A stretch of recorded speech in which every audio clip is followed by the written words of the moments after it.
Hey friends. So last night I went to my friend's drag show and it was so gorgeous and so meaningful, but also like so difficult for my nervous system. Okay. It was late at night, which already is tough for me. I had to drive in the dark. It was super duper loud. There was lots of people. There were bright lights. And it was in a place I'd never been before, and I had to park in a new place. And at the end of the night, I was like so proud of myself for getting through all of it. And then I was trapped in my parking spot. Like it was just like maybe 4 inches too small for me to be able to get out. And I was there like, okay, what am I gonna do? Like, am I gonna sleep here all night? Like, I don't know if this other parked person is like parked here and they've gone to their apartment and like I'm not going to be able to get out all night. Like, can a tow truck help you with that? Like, can police help you? What do we do? Right? So I'm sitting there and I'm like, okay, you can do this. I'm a very nervous driver, so like depth perception and spatial awareness is tricky for me.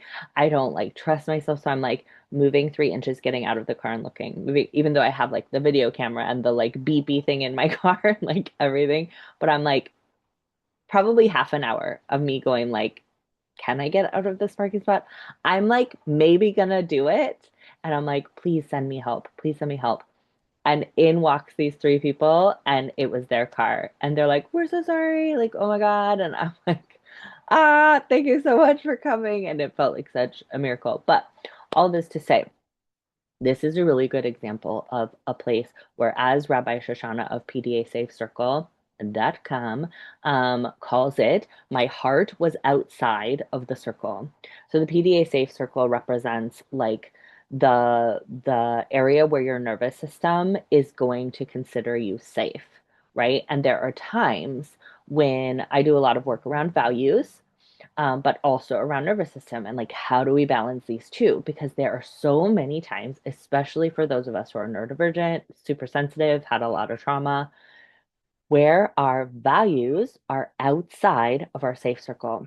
So, for example, my value of supporting my friend, of celebrating my queerness, of being in community, of celebrating art and enjoying art, all of that was outside of my safe circle. My heart, what I really, really like valued and wanted, was outside of my safe circle. So, we don't have to just not do things outside of our safe circle, but we really want to consider like, is this one where our heart is outside of the safe circle, or is this one where it's like society's expectations are outside of the safe circle, right? That's like a first step.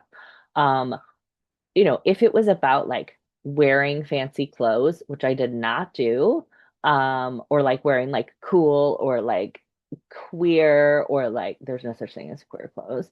Um, like if I was trying to like have a look right last night, like that would have been outside of my safe circle. And I did think about it.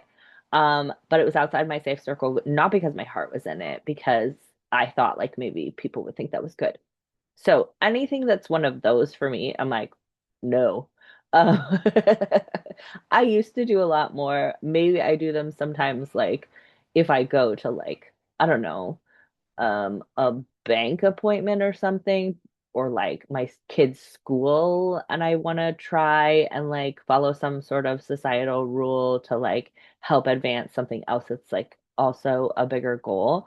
But generally speaking, if it's outside of my safe circle, and it's just to like help society think I'm good or acceptable or respectable, but if it's a thing that is my heart, like if my heart is outside of the safe circle, that's parenting for me, right? Like my heart is in my parenting, but most of parenting is outside of my safe circle. Like being up late at night, like having someone throw up on you, like cleaning up poop, outside of my safe circle, right? Going to soccer games that are an hour away, in like loud, super bright stadiums, outside my safe circle. But because my heart is in it, I can like talk to my nervous system and say, okay, I want to do this thing that's outside of the safe circle. How can I support you as best I can? So, what were the things I did last night, right? I took my beta blocker. I wore my earplugs. I wore the comfiest clothes possible. I sat in the back. I like didn't volunteer. They asked for volunteers and participation. And like my heart thought that was sounded fun. And at first I said yes to that. And then I was like, it's too much, friend. It's too much. Like pull back. We're gonna not make it out of here if you do that. I'm so glad I did. So, you're negotiating with your nervous system the whole time. Like, how about we go, but we like don't plan anything the next day, which is, today was like, you are gonna lay on the couch and watch TV. That is it. That's it. That's it. Like nothing else is expected of you, right? All of my accommodations, wearing my night driving glasses, um, I took myself out to dinner beforehand with a gift card, something that I knew was going to be easy to eat, because I knew if I tried to get myself to make myself food or to buy food that spent like meant spending money, I would not go.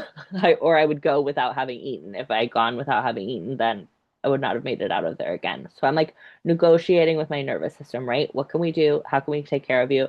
And I'm like, you are going to be feeling you're in danger, right? Like, and there I was plugging my ears with my earplugs on, like in the back, like, through certain parts of it, right? But I was like, do you want to go? No, I don't, because I wanted to see my friends. And I was so delighted with their performance that it was so worth it.